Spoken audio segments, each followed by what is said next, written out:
Alors, avant d'aller plus loin, on va prouver par des sources bibliques et extra-bibliques que les Israélites et les Juifs, ou plutôt les Judéens, dont parle la Bible, étaient des Noirs, pour que cela devienne évident, au moins pour les Noirs eux-mêmes, qui sont les premiers concernés, et pour celui qui a de l'intelligence parmi ces Noirs, celui qui a du discernement pour comprendre et accepter, car beaucoup malheureusement sont de toute façon irrécupérables, mais aussi pour les autres races parmi les hommes de bonne foi, car au final il est dit dans Genèse 18, Abraham deviendra certainement une nation grande et puissante, et en lui seront bénies toutes les nations de la terre.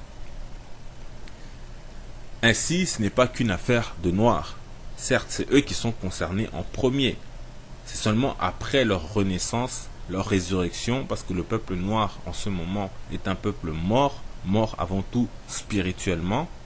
Lorsqu'il va se réveiller, eh bien cela va tout simplement élever le monde entier vers la connaissance du Créateur. Pour l'instant, tout le monde est aveuglé, et dans cet aveuglement général, dans cet égarement, les nations sont impies et vont dans tous les sens commettre tous les crimes, tout ce qui est interdit, tout ce qui est abominable aux yeux du Créateur suprême, et certains prospèrent dans cela, tandis que le peuple de Dieu, lui, même s'il faisait tous les efforts du monde, il ne pourrait jamais prospérer dans un monde d'impies. Voilà pourquoi on est les derniers, on est complètement bloqué, parce que on ne peut pas revenir, on ne veut pas revenir à notre Dieu. Abraham veut dire le père des nations. En fait, le père des nations, c'est aussi l'homme noir, puisque le premier homme était noir, donc les noirs sont le peuple originel, ils sont le père des nations. Rappelons qu'il y aura d'autres vidéos qui reviendront sur les preuves que Israël était un peuple noir. C'est pourquoi on ne va pas trop commenter ni surcharger le contenu de ce qu'on va présenter maintenant. L'essentiel est que vous puissiez en avoir le cœur net des éléments de preuve qui sont nécessaires pour convaincre. Aussi, on a fait une vidéo sur Moïse. Le lien est sous la vidéo que vous regardez, pour bien comprendre et plus en détail sur ce que nous allons dire ici. Il est facile de savoir que les Hébreux de la Bible étaient des Noirs grâce au récit de l'Exode sur la naissance et l'enfance de Moïse. En effet, pour que ce récit soit crédible et cohérent, donc il fallait absolument que les deux peuples concernés, Égyptiens et Hébreux, aient la même couleur de peau, car le pharaon voulait faire mourir les nouveau-nés mâles des Hébreux et disait qu'il fallait tous les jeter dans le fleuve le Nil. Or, c'est dans ce contexte que sa propre fille, la princesse, va recueillir Moïse dans le fleuve, l'adopter et l'élever comme son propre fils, comme un prince, devant Pharaon et devant tous les Égyptiens. Il se trouve que les Égyptiens antiques étaient noirs. Genèse 10:6, Psaume 68, verset 32 et d'autres passages encore de la Bible. On peut aussi citer Hérodote qui a vécu il y a 2500 ans, donc là on est en dehors de la Bible, et qui a connu les Égyptiens. Il a visité l'Égypte il y a 2500 ans. Cet homme-là est connu comme étant le premier historien du monde occidental. C'était un grec, et il dit dans son livre 2, au chapitre 104, qui est consacré à l'Égypte, donc le livre est consacré entièrement à l'Égypte, il dit que les Égyptiens étaient noirs et qu'ils avaient les cheveux crépus. On vous donne la référence, vous pouvez vérifier. Donc c'est un sujet qui revient d'ailleurs plusieurs fois dans son livre. Il nous fait bien comprendre que les Égyptiens étaient noirs à plus d'une reprise. Diodore de Sicile, Échille, Aristote et bien d'autres vont dans le même sens. Par contre, aucun historien antique n'a décrit les Égyptiens comme étant des Blancs ou des Maghrébins qu'on voit aujourd'hui en Afrique du Nord. Alors expliquez-nous tous ces Blancs qui apparaissent dans les films aujourd'hui d'Hollywood sur l'Égypte antique, comme Exodus, Gods of Egypt, et j'en passe. Mais comme ces Égyptiens étant des hommes noirs, nous on a fait une vidéo sur le sujet. Si vous êtes intéressé donc sur l'Égypte comme étant un peuple noir, vous pouvez voir le lien qui est en dessous de cette vidéo-ci, et donc cela va vous permettre d'avoir plus de détails. Et donc on revient au livre de l'Exode. Sachant que les Égyptiens, ils étaient des Noirs, si donc Moïse était blanc en partant de l'idée fausse que l'on diffuse sur les Hébreux, il n'aurait jamais pu grandir comme un prince d'Égypte dans la maison du Pharaon qui opprimait les Hébreux. Car ce Pharaon-là saurait que Moïse se vengerait plus tard, un jour, ou aurait envie de rencontrer sa famille, ses parents. Mais comme Moïse était noir, le Pharaon lui-même ne pouvait pas faire la différence entre un bébé hébreu et un bébé égyptien. Donc c'est pourquoi il l'a laissé grandir dans sa propre maison, adopté par sa propre fille, alors que lui, justement, craignait les garçons hébreux. Pourquoi il voulait les faire tuer à la naissance.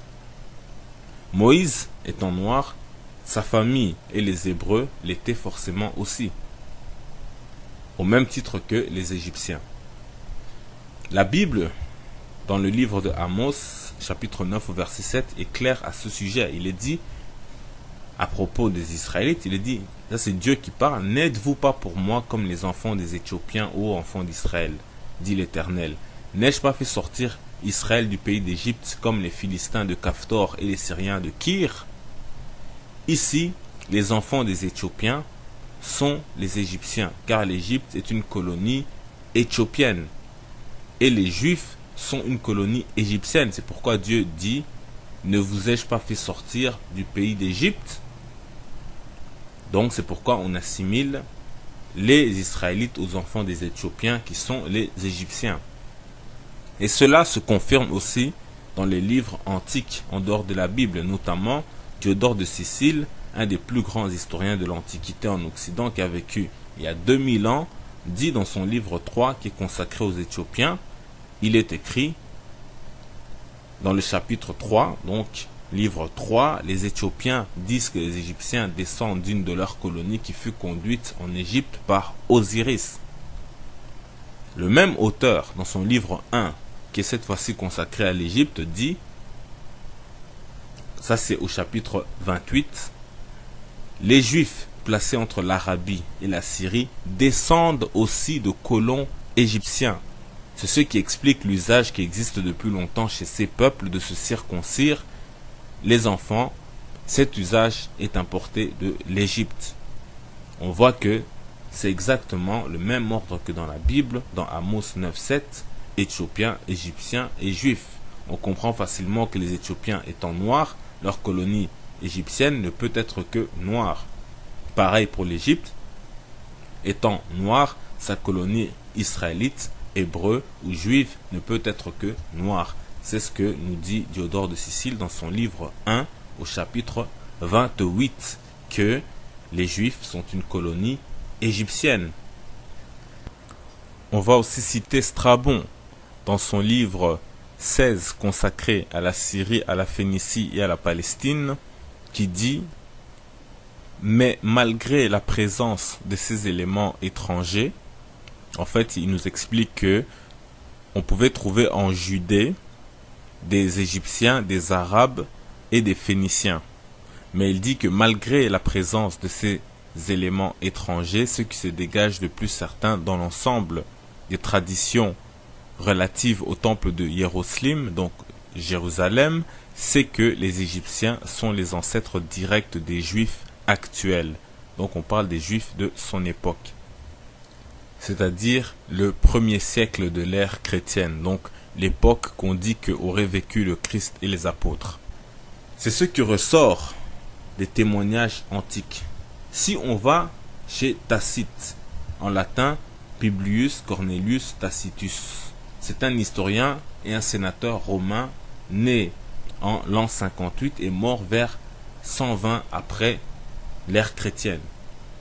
Dans son livre 5 sur les Juifs et leurs origines, au chapitre 2, il dit « Quelques-uns prétendent que sous le règne de Isis, l'Égypte regorgeant d'un excès de population s'en déchargea sur les terres voisines et que la migration eut pour chef Hieroslymus et Juda. Beaucoup font des Juifs une race d'Éthiopiens que la crainte et la haine forcèrent sous le roi Séphé ou Képhé à changer de demeure D'autres, un assemblage d'Assyriens qui, faute de champs à cultiver, s'emparèrent d'une partie de l'Égypte, puis, se rapprochant de la Syrie, se bâtirent des villes et s'approprièrent des terres des Hébreux.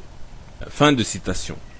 Il faut aussi ajouter que Tacite parle aussi d'avoir entendu parler à propos des Juifs d'une origine crétoise, donc dans le monde grec.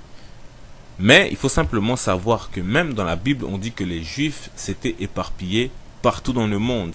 Acte 2, verset 5. Or, il y avait en séjour à Jérusalem des Juifs hommes pieux de toutes les nations qui sont sous le ciel. Plus loin, on cite les Crétois.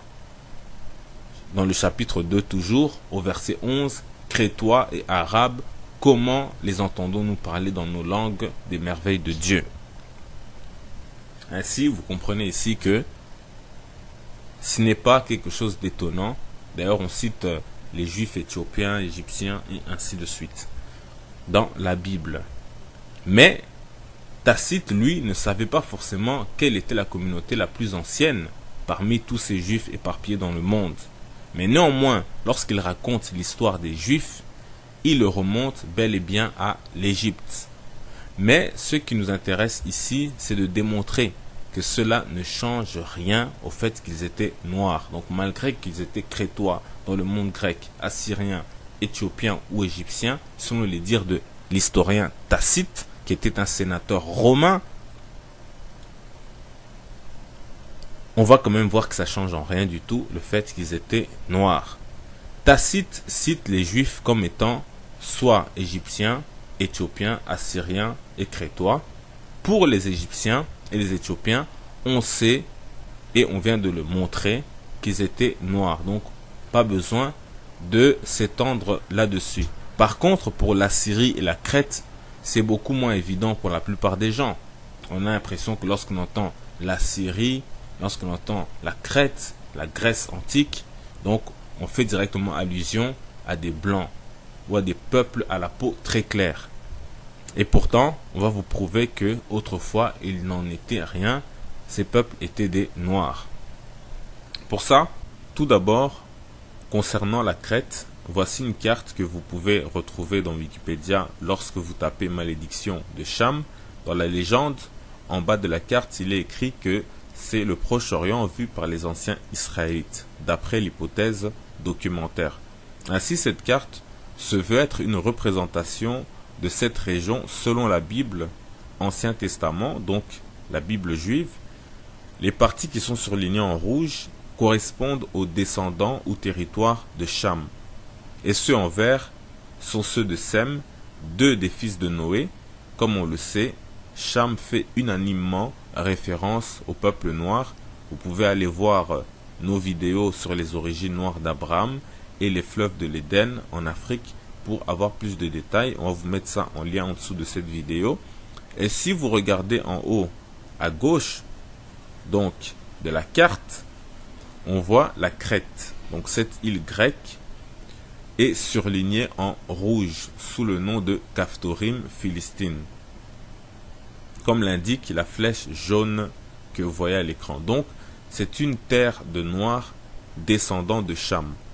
Donc quand vous entendez Juifs de Crète ou autres, donc pensez tout d'abord à des Juifs noirs.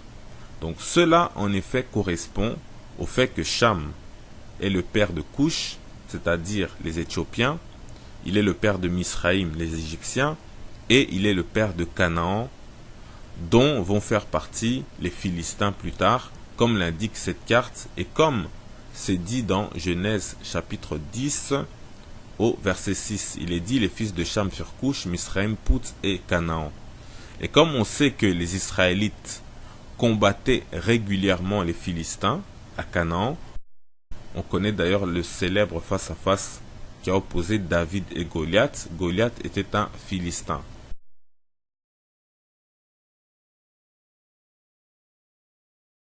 Dans Amos, chapitre 9 au verset 7, il est dit, « N'êtes-vous pas pour moi comme les enfants des Éthiopiens, enfants d'Israël, dit l'Éternel, n'ai-je pas fait sortir Israël du pays d'Égypte comme les Philistins de Caphtor et les Syriens de Kir ?»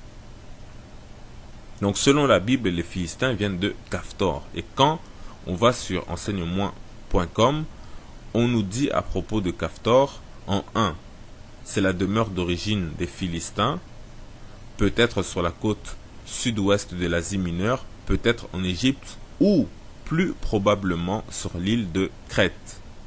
En 2, on nous dit l'île de Crète, patrie ou lieu de passage des Philistins. Il existe encore plusieurs hypothèses concernant la localisation de Caftor, mais la plus répandue, incontestablement, est celle qui la situe sur l'île de Crète en Grèce. Donc la Crète serait Caftor. Caftor, d'où viennent les Philistins? Les Philistins sont devenus Cananéens. Les Cananéens sont les frères des Éthiopiens et des Égyptiens. Tous sont les fils de Cham et tous sont des peuples noirs. On sait que les Couchites ou Éthiopiens ressemblaient fort aux Égyptiens, comme vous pouvez le voir à l'image. Ils ont même eu des pharaons. Mais qu'en est-il des Crétois? Est-ce qu'eux aussi ressemblaient aux Égyptiens? Bien pour ça, voici une image de la tombe de Rekhmare, un vizir du pharaon Thoutmôsis III, où on voit des Crétois apportant des cadeaux aux Égyptiens. On voit qu'ils ressemblent étrangement et même fortement aux Égyptiens.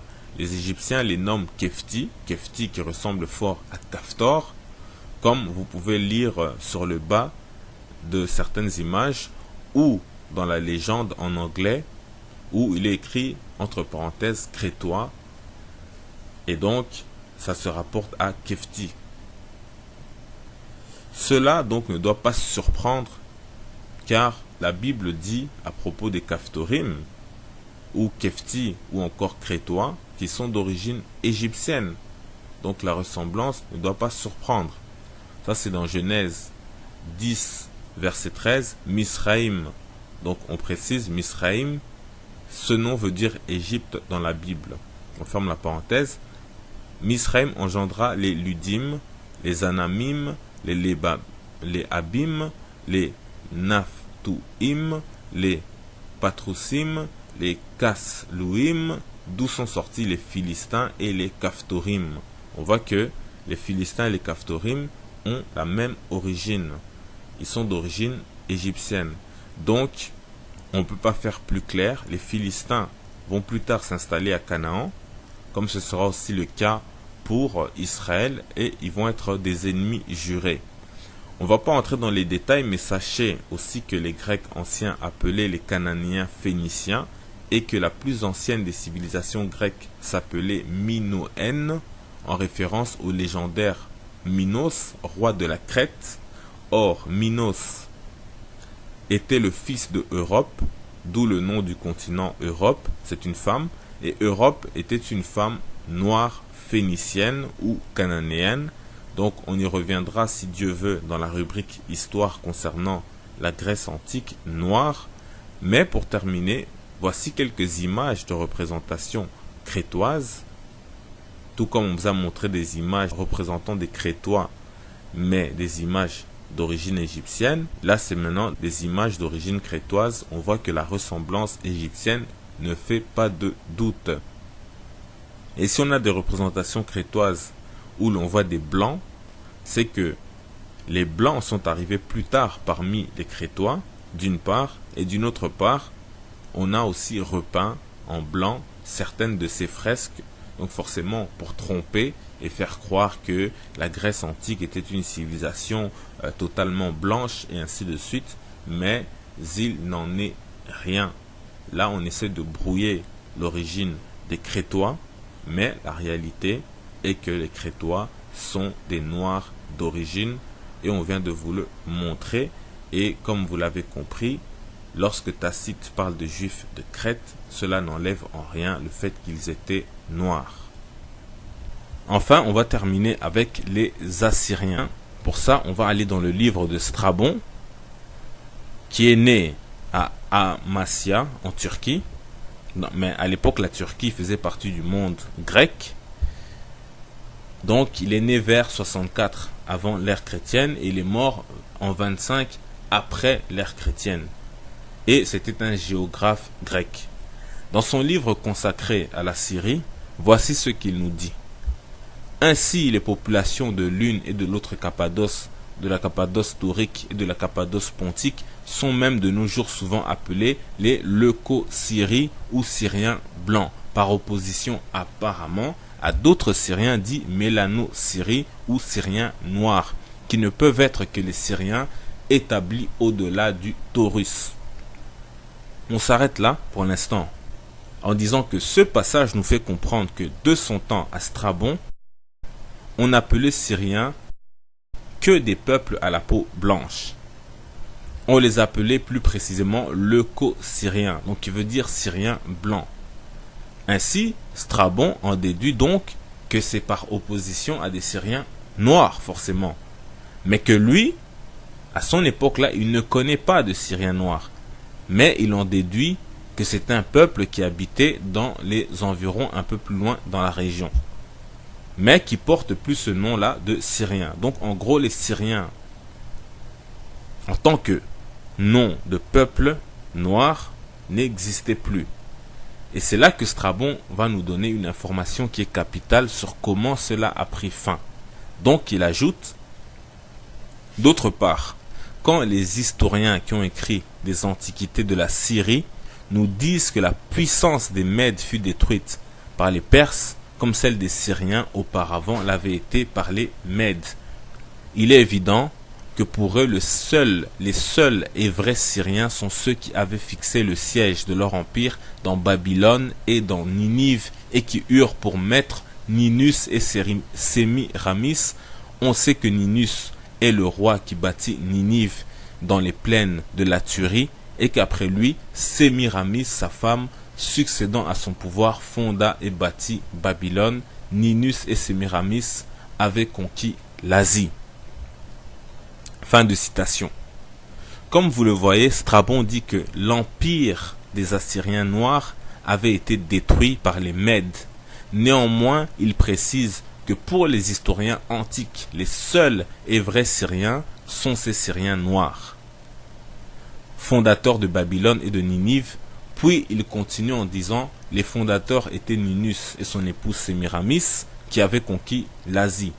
Eh bien, il suffit de taper sur Google et d'aller sur Wikipédia, vous verrez que il est dit à propos de Ninus, on l'a parfois identifié à Nimrod de la Bible, au Nimrod de la Bible, fils de Couche, dans Genèse 10. En effet, dans la Bible, c'est Nimrod qui a conquis l'Asie, fondé Ninive et Babylone. Nous lisons Genèse 18, Couche engendra aussi Nimrod, c'est celui qui commença à être puissant sur la terre. Donc, on s'arrête 2 secondes pour préciser que le premier homme à devenir puissant sur la terre était un homme noir. Donc lorsque vous voyez aujourd'hui la déchéance des noirs qui sont dominés, humiliés, méprisés partout sur la terre, sachez qu'il n'en était pas ainsi au commencement, c'étaient eux les plus puissants et de loin. Il fut un vaillant, donc on continue la lecture, il fut un vaillant chasseur devant l'Éternel, c'est pourquoi l'on dit comme Nimrod, vaillant chasseur devant l'Éternel. Il régna d'abord sur Babel, donc comme Ninus, Babylone, Érec, Akkad et Calné au pays de Shinéar. De ce pays-là sortit Assur, donc la Syrie, que vous avez lu à propos de Ninive. Il bâtit Ninive, Rehoboth, Ir, Kalash, etc. Donc on voit bien, les 3 éléments sont réunis, Babel, Assur et Ninive.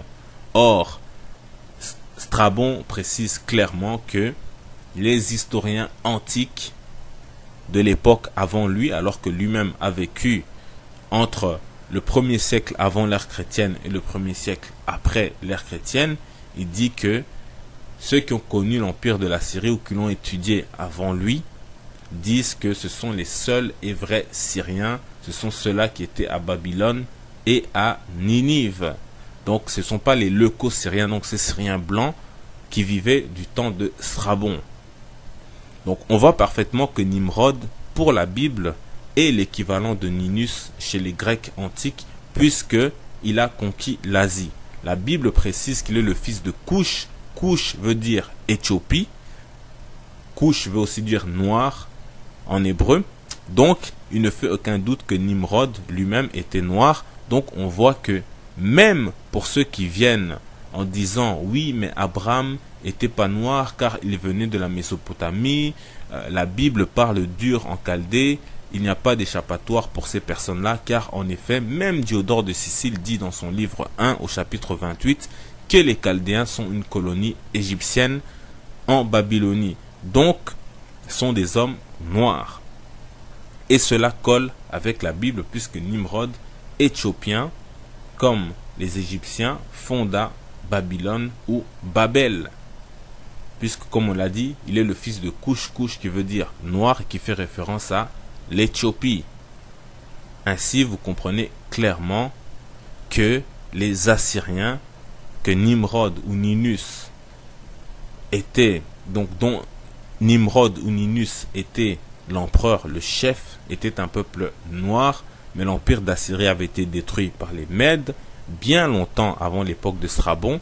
Du coup, des gens se sont installés sur ces terres-là et ont porté le nom de Syriens. Ces gens étaient blancs, mais dans l'Antiquité, on reconnaît que les seuls et vrais Syriens, ce sont les Assyriens noirs de Nimrod ou Ninus, qui avait pour capitale Ninive. En clair, on vient de démontrer que même les vrais Assyriens sont noirs. Même dans l'Antiquité, on savait que des Blancs avaient récupéré ce nom ancien et glorieux d'Assyriens, mais on savait que les vrais étaient des Noirs, bien que leur empire avait disparu. Les choses, je crois, sont bien claires. Donc, on revient à Tacite. On a vu qu'il a cité 4 peuples concernant l'origine des Juifs, que lui-même a vu de ses propres yeux au 1er siècle de l'ère chrétienne. Et ces 4 origines correspondent à des Noirs. Et terminons avec lui en disant que il dit dans son livre beaucoup font des Juifs une race d'Éthiopiens que la crainte et la haine forcèrent sous le roi Képhé à changer de demeure. Le beaucoup qu'il dit là est très important. Et le mot race d'Éthiopiens aussi est très important et sans équivoque. Car Tacite a vu les Juifs de ses propres yeux, puisque son livre parle de la destruction de Jérusalem par les Romains. Si les Juifs n'étaient pas noirs, il n'aurait jamais dit qu'ils sont une race d'Éthiopiens, et encore moins des Égyptiens ou des Assyriens qui étaient tous noirs dans l'Antiquité, comme on l'a vu.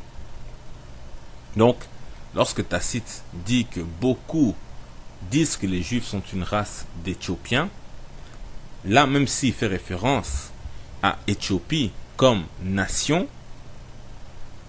pas l'Éthiopie d'aujourd'hui avec Addis Abeba, parce que ça c'est tout récent qu'ils ont repris ce nom-là, mais on parle des Éthiopiens, des Noirs qui vivaient au sud de l'Égypte et dans les alentours de l'Égypte, même parfois jusqu'en Arabie. Ainsi, les Juifs étaient noirs, vous l'avez vu, ces livres sont de l'Antiquité, ce sont des auteurs de renom que les Occidentaux connaissent. Les historiens, demandez-leur qui est Tacite, Diodore de Sicile, Hérodote. Ils ne manqueront pas de vous dire qu'ils connaissent ces grands historiens de l'Antiquité gréco-romaine. Maintenant que les choses sont plus claires, regardons dans la Bible. Dans le livre de Actes des Apôtres 21, verset 37, on nous dit: au moment d'être introduit dans la forteresse, Paul dit au tribun: m'est-il permis de dire quelque chose? Le tribun répondit: tu sais le grec? Tu n'es donc pas cet Égyptien qui s'est révolté dernièrement et qui a emmené dans le désert 4000 brigands? Paul lui dit: je suis juif, etc., etc. Bon, ici Paul est pris en fait pour un Égyptien, donc qu'il soit noir ne fait aucun doute. Mais certains pourraient dire: non, c'est pas sûr, parce que cette époque à laquelle on attribue la vie de Paul, l'Égypte était devenue une province romaine, il y avait donc des blancs et des noirs. Cela est tout à fait vrai, en effet, mais une raison de plus qui prouve que Paul était véritablement un noir, puisque cela semblait être très visible sur son visage, sur la couleur de sa peau, étant donné qu'à cette époque-là, cela fait près de 400 ans que d'abord les Grecs, puis enfin d'abord les Grecs depuis Alexandre le Grand, puis les Ptolémées et enfin les Romains dirigeaient l'Égypte. Alexandrie, sa capitale, avec sa bibliothèque, était devenue le centre intellectuel du monde gréco-romain. Il y a eu du métissage, certes. L'élite ne parlait plus du tout la langue des Égyptiens, mais l'élite en Égypte parlait le grec. Et pourtant, cela fait 400 ans, et non seulement on arrive encore à s'étonner qu'une personne, en l'occurrence Paul, parle la langue grecque, alors qu'il est ici pris pour un Égyptien, et l'Égypte est dominée par le monde grec depuis 400 ans. À cette époque-là, c'est une province romaine.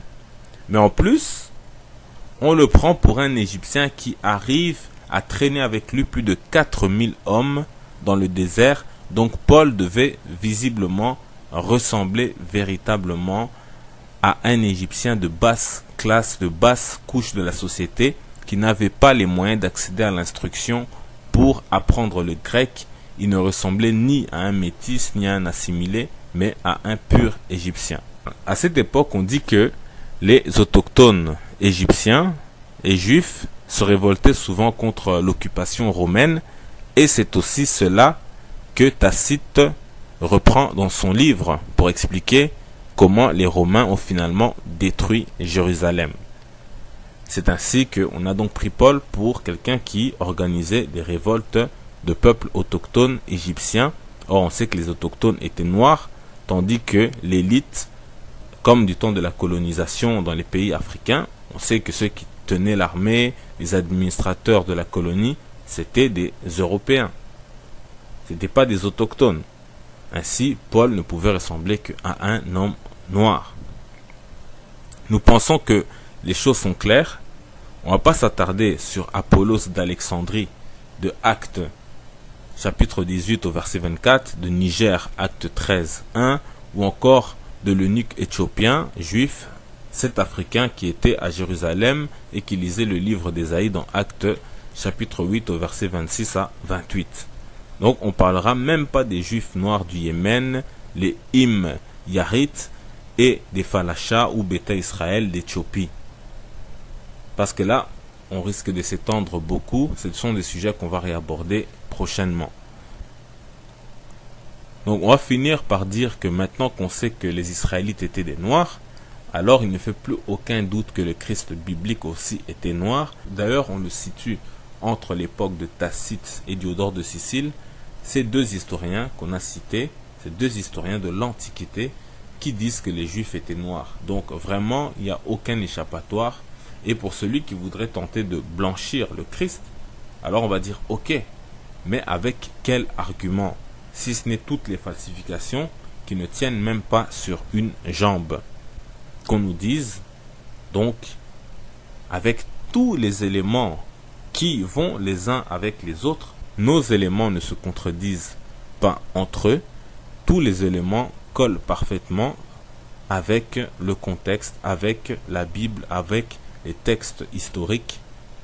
Mais quels sont les arguments que vous allez apporter pour nous dire que le Christ était blanc et ainsi de suite? Bien évidemment, lorsqu'on n'a pas d'argument, qu'est-ce qu'on dit? Ça n'a pas d'importance. Mais là aussi, on prépare une, voire plusieurs vidéos, si Dieu veut, sur ce que ça change réellement, en quoi c'est important. Donc cette première partie s'achève. Paix, vie, force et santé en salutation.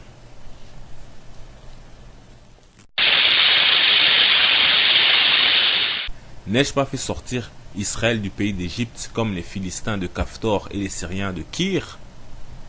Ici, les enfants des Éthiopiens sont les Égyptiens, car l'Égypte est une colonie éthiopienne. Et les Juifs sont une colonie égyptienne. C'est pourquoi Dieu dit: ne vous ai-je pas fait sortir du pays d'Égypte? Donc c'est pourquoi on assimile les Israélites aux enfants des Éthiopiens qui sont les Égyptiens. Et cela se confirme aussi dans les livres antiques en dehors de la Bible, notamment Diodore de Sicile, un des plus grands historiens de l'Antiquité en Occident qui a vécu il y a 2000 ans, dit dans son livre 3 qui est consacré aux Éthiopiens il est écrit dans le chapitre 3, donc livre 3, les Éthiopiens disent que les Égyptiens descendent d'une de leurs colonies qui fut conduite en Égypte par Osiris. Le même auteur, dans son livre 1, qui est cette fois-ci consacré à l'Égypte, dit, ça c'est au chapitre 28, les Juifs placés entre l'Arabie et la Syrie descendent aussi de colons égyptiens. C'est ce qui explique l'usage qui existe depuis longtemps chez ces peuples de se circoncire les enfants. Cet usage est importé de l'Égypte. On voit que c'est exactement le même ordre que dans la Bible, dans Amos 9.7, Éthiopiens, Égyptiens et Juifs. On comprend facilement que les Éthiopiens étant noirs, leur colonie égyptienne ne peut être que noire. Pareil pour l'Égypte, étant noire, sa colonie israélite, hébreu ou juive ne peut être que noire. C'est ce que nous dit Diodore de Sicile dans son livre 1 au chapitre 28, que les Juifs sont une colonie égyptienne. On va aussi citer Strabon dans son livre 16 consacré à la Syrie, à la Phénicie et à la Palestine, qui dit « Mais malgré la présence de ces éléments étrangers, en fait, il nous explique que on pouvait trouver en Judée des Égyptiens, des Arabes et des Phéniciens. Mais il dit que malgré la présence de ces éléments étrangers, ce qui se dégage de plus certain dans l'ensemble des traditions relatives au temple de Jérusalem, donc Jérusalem, c'est que les Égyptiens sont les ancêtres directs des Juifs actuels. Donc on parle des Juifs de son époque, c'est-à-dire le 1er siècle de l'ère chrétienne, donc l'époque qu'on dit qu'auraient vécu le Christ et les apôtres. C'est ce qui ressort des témoignages antiques. Si on va chez Tacite, en latin Publius Cornelius Tacitus, c'est un historien et un sénateur romain né en l'an 58 et mort vers 120 après l'ère chrétienne. Or, c'est dans ce contexte que sa propre fille, la princesse, va recueillir Moïse dans le fleuve, l'adopter et l'élever comme son propre fils, comme un prince devant Pharaon et devant tous les Égyptiens. Il se trouve que les Égyptiens antiques étaient noirs. Genèse 10.6, Psaume 68, verset 32 et d'autres passages encore de la Bible. On peut aussi citer Hérodote qui a vécu il y a 2500 ans, donc là on est en dehors de la Bible, et qui a connu les Égyptiens. Il a visité l'Égypte il y a 2500 ans. Cet homme-là est connu comme étant le premier historien du monde occidental. C'était un grec et il dit dans son livre 2 au chapitre 104 qui est consacré à l'Égypte, donc le livre est consacré entièrement à l'Égypte, il dit que les Égyptiens étaient noirs et qu'ils avaient les cheveux crépus. On vous donne la référence, vous pouvez vérifier. Donc c'est un sujet qui revient d'ailleurs plusieurs fois dans son livre. Il nous fait bien comprendre que les Égyptiens étaient noirs à plus d'une reprise. Diodore de Sicile, Échille, Aristote et bien d'autres vont dans le même sens. Par contre, aucun historien antique n'a décrit les Égyptiens comme étant des Blancs ou des Maghrébins qu'on voit aujourd'hui en Afrique du Nord. Alors expliquez-nous tous ces Blancs qui apparaissent dans les films aujourd'hui d'Hollywood sur l'Égypte antique, comme Exodus, Gods of Egypt, et j'en passe. Mais comme ces Égyptiens étant des hommes noirs, nous on a fait une vidéo sur le sujet. Si vous êtes intéressé donc sur l'Égypte comme étant un peuple noir, vous pouvez voir le lien qui est en dessous de cette vidéo-ci, et donc cela va vous permettre d'avoir plus de détails. Et donc on revient au livre de l'Exode, sachant que les Égyptiens ils étaient des noirs. Si donc Moïse était blanc, en partant de l'idée fausse que l'on diffuse sur les Hébreux, il n'aurait jamais pu grandir comme un prince d'Égypte dans la maison du pharaon qui opprimait les Hébreux, car ce pharaon-là saurait que Moïse se vengerait plus tard un jour, ou aurait envie de rencontrer sa famille, ses parents. Mais comme Moïse était noir, le pharaon lui-même ne pouvait pas faire la différence entre un bébé hébreu et un bébé égyptien. Donc c'est pourquoi il l'a laissé grandir dans sa propre maison, adopté par sa propre fille, alors que lui, justement, craignait les garçons hébreux. Pourquoi il voulait les faire tuer à la naissance? Moïse étant noir, sa famille et les Hébreux l'étaient forcément aussi, au même titre que les Égyptiens. La Bible, dans le livre de Amos, chapitre 9, verset 7, est claire à ce sujet. Il est dit, à propos des Israélites, il est dit, ça c'est Dieu qui parle, n'êtes-vous pas pour moi comme les enfants des Éthiopiens, ô enfants d'Israël, dit l'Éternel.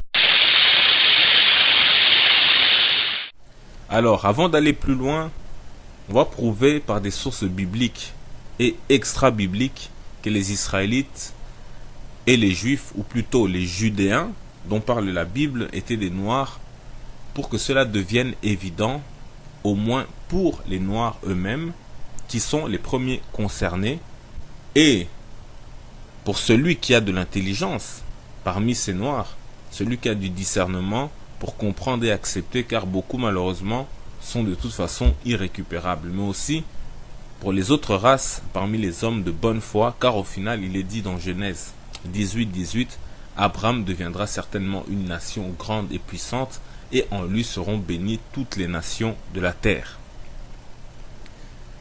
Ainsi, ce n'est pas qu'une affaire de noirs. Certes, c'est eux qui sont concernés en premier.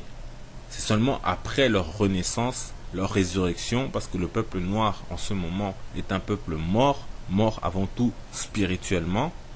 Lorsqu'il va se réveiller, eh bien cela va tout simplement élever le monde entier vers la connaissance du Créateur.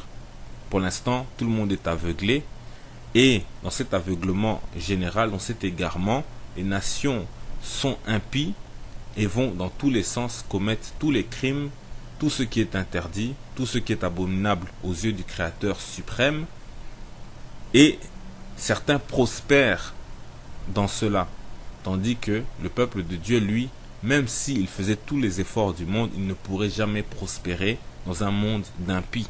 Voilà pourquoi on est les derniers, on est complètement bloqué, parce que on ne peut pas revenir, on ne veut pas revenir à notre Dieu. Abraham veut dire le père des nations. En fait, le père des nations, c'est aussi l'homme noir, puisque le premier homme était noir, donc les noirs sont le peuple originel, ils sont le père des nations. Rappelons qu'il y aura d'autres vidéos qui reviendront sur les preuves que Israël était un peuple noir. C'est pourquoi on ne va pas trop commenter ni surcharger le contenu de ce qu'on va présenter maintenant. L'essentiel est que vous puissiez en avoir le cœur net des éléments de preuve qui sont nécessaires pour convaincre. Aussi, on a fait une vidéo sur Moïse. Le lien est sous la vidéo que vous regardez. Pour bien comprendre et plus en détail sur ce que nous allons dire ici. Il est facile de savoir que les Hébreux de la Bible étaient des Noirs grâce au récit de l'Exode sur la naissance et l'enfance de Moïse. En effet, pour que ce récit soit crédible et cohérent, donc il fallait absolument que les deux peuples concernés, Égyptiens et Hébreux, aient la même couleur de peau, car le pharaon voulait faire mourir les nouveau-nés mâles des Hébreux et disait qu'il fallait tous les jeter dans le fleuve le Nil. Dans son livre 5 sur les Juifs et leurs origines, au chapitre 2, il dit « Quelques-uns prétendent que sous le règne de Isis, l'Égypte regorgeant d'un excès de population s'en déchargea sur les terres voisines et que la migration eut pour chef Hieroslymus et Juda. Beaucoup font des Juifs une race d'Éthiopiens que la crainte et la haine forcèrent sous le roi Séphé ou Képhé à changer de demeure. D'autres, un assemblage d'Assyriens qui, faute de champs à cultiver, s'emparèrent d'une partie de l'Égypte, puis, se rapprochant de la Syrie, se bâtirent des villes et s'approprièrent des terres des Hébreux. » Fin de citation. Il faut aussi ajouter que Tacite parle aussi d'avoir entendu parler à propos des Juifs d'une origine crétoise, donc dans le monde grec. Mais il faut simplement savoir que même dans la Bible, on dit que les Juifs s'étaient éparpillés partout dans le monde. Acte 2, verset 5. Or, il y avait en séjour à Jérusalem des Juifs hommes pieux de toutes les nations qui sont sous le ciel. Plus loin, on cite les Crétois. Dans le chapitre 2 toujours, au verset 11, Crétois et Arabes comment les entendons-nous parler dans nos langues des merveilles de Dieu? Ainsi, vous comprenez ici que ce n'est pas quelque chose d'étonnant. D'ailleurs, on cite les Juifs éthiopiens, égyptiens et ainsi de suite dans la Bible. Mais Tacite, lui, ne savait pas forcément quelle était la communauté la plus ancienne parmi tous ces Juifs éparpillés dans le monde. Mais néanmoins, lorsqu'il raconte l'histoire des Juifs, il le remonte bel et bien à l'Égypte. Mais ce qui nous intéresse ici, c'est de démontrer que cela ne change rien au fait qu'ils étaient noirs. Donc malgré qu'ils étaient crétois dans le monde grec, assyrien, éthiopien ou égyptien, selon les dires de l'historien Tacite, qui était un sénateur romain, on va quand même voir que ça change en rien du tout le fait qu'ils étaient noirs. Tacite cite les Juifs comme étant soit égyptiens, éthiopiens, assyriens et crétois. Pour les Égyptiens et les Éthiopiens, on sait et on vient de le montrer qu'ils étaient noirs. Donc, pas besoin de s'étendre là-dessus. Par contre, pour la Syrie et la Crète, c'est beaucoup moins évident pour la plupart des gens. On a l'impression que lorsqu'on entend la Syrie, lorsqu'on entend la Crète, la Grèce antique, donc on fait directement allusion à des blancs ou à des peuples à la peau très claire. Et pourtant, on va vous prouver que autrefois, il n'en était rien. Ces peuples étaient des noirs.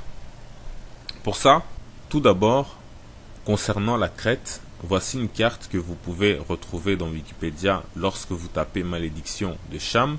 Dans la légende, en bas de la carte, il est écrit que c'est le Proche-Orient vu par les anciens Israélites, d'après l'hypothèse documentaire.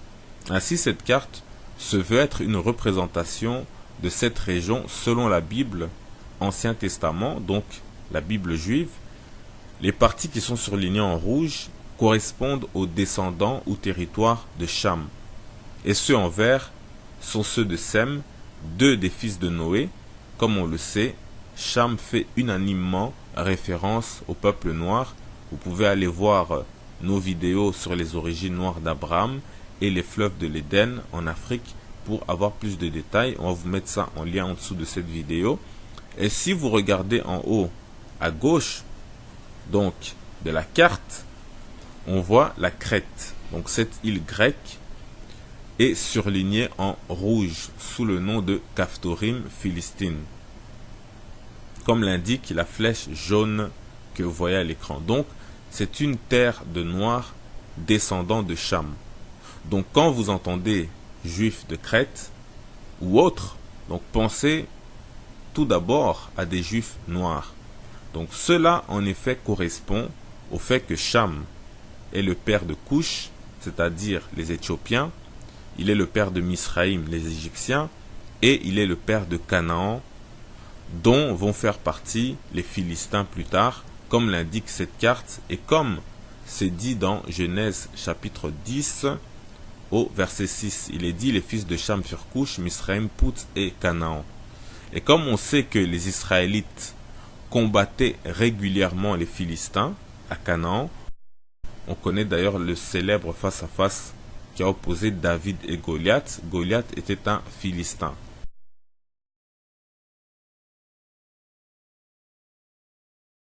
Dans Amos, chapitre 9 au verset 7, il est dit, « N'êtes-vous pas pour moi comme les enfants des Éthiopiens, enfants d'Israël, dit l'Éternel, n'ai-je pas fait sortir Israël du pays d'Égypte comme les Philistins de Caphtor et les Syriens de Kir ?» Donc selon la Bible, les Philistins viennent de Caphtor. Et quand on va sur enseignement.com, on nous dit à propos de Caphtor, en 1, c'est la demeure d'origine des Philistins, peut-être sur la côte sud-ouest de l'Asie mineure, peut-être en Égypte, ou plus probablement sur l'île de Crète. En 2, on nous dit l'île de Crète, patrie ou lieu de passage des Philistins. Il existe encore plusieurs hypothèses concernant la localisation de Caphtor, mais la plus répandue, incontestablement, est celle qui la situe sur l'île de Crète en Grèce. Donc la Crète serait Caphtor. Caphtor, d'où viennent les Philistins? Les Philistins sont devenus Cananéens